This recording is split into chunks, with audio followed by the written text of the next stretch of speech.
Beatriz? Sifnos. This is Sifnos. This is one of the Cyclades, the archipelago in the Aegean Sea in Greece. And we are about to start a journey of several days hiking around the island with... Yes, with a group of Lebanese, German, Brazilian, English, and Greek. And Greeks, and then of course Panamanians. Spaniards.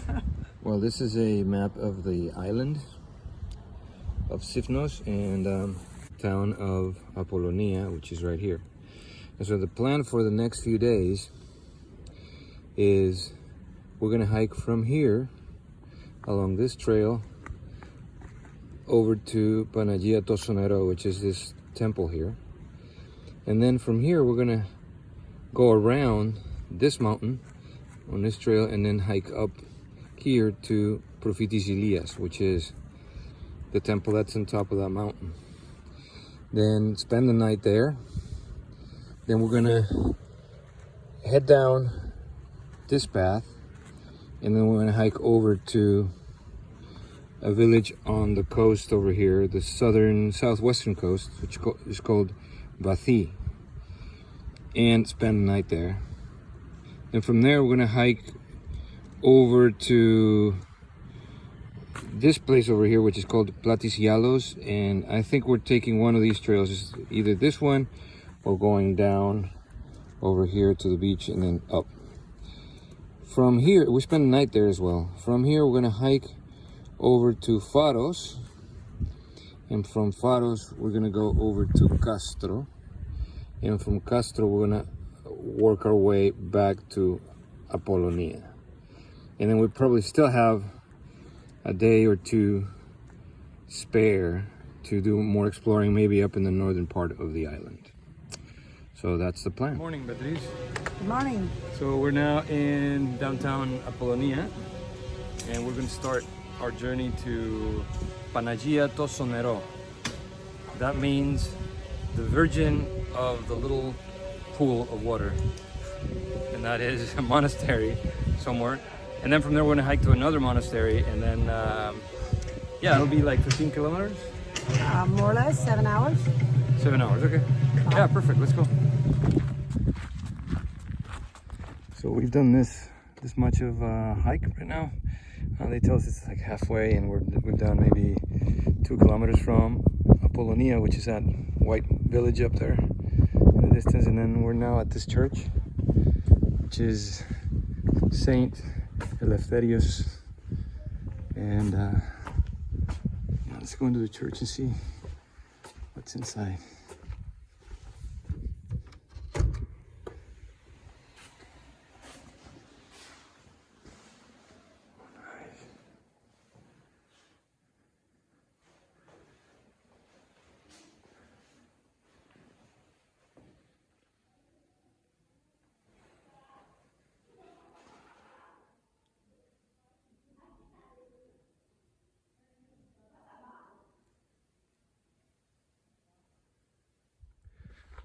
So we just went in that church, and it's quite beautiful. Very quiet, very peaceful in there. And this is not necessarily a monastery, but they do keep some rooms for, you know, pilgrims, people who have to spend the night here for some reason. They're injured or they're hungry or whatever, so they can stay here. They have some what they call cells, but they're really like, you know, small bedrooms. It's quite nice.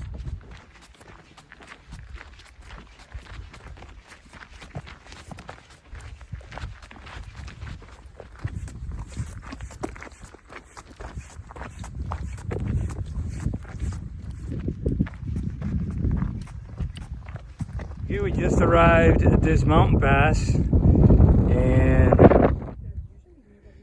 yeah, finally Panagia Tosonero.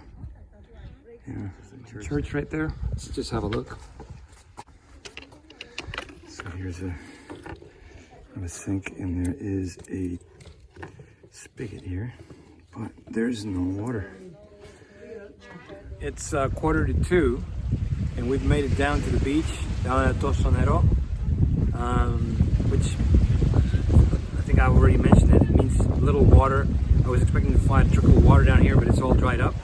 There is a little spring up there. It seems kind of stagnant. I'll try to get some water from there and then filter it later. But anyway, this is a great spot. So this is what they call a beach. It's just a very rocky shoreline here. But the water is crystal clear. It's just awesome here. And yeah, very inviting for sure. Nice, okay, so now I'm hiking by myself for a little bit. I've started from the Hermitage, I guess it is, like a little temple, Tosonero, which is back there, and I'm heading towards the highest point on the island, which is another temple called Prophetis Elias, and that's where we're all planning to spend the night. The thing is, I'm carrying now a heavier pack because I have now 3 extra liters of water that I'm planning to take. There was a little watering hole down there, just a little puddle there, and I picked up some water and refilled my drinking water containers just because I don't trust that there's going to be water where we're going, or at least not enough for cooking and for washing. And I really need to wash. You know, that's one of my pet peeves, just to, you know, go to bed, you know, all filthy and sweaty from a whole day of hiking. So I like to clean up, I like to take a shower. And so I'm bringing enough water for that and for cooking and the other important stuff. But because my pack is heavier, I need to go more slowly. The rest of the group has stayed behind, just, you know, waiting for the sun to go down a little ways and then starting their hike at 4:30 maybe. So I'm about 45 minutes ahead of them, supposedly, but also enjoying a little bit of solitude. Look at that. And you know, we took a stroll down to the beach early, and that's where the watering hole was. So yeah, just enjoying a little bit of solitude always helps, and that's the plan.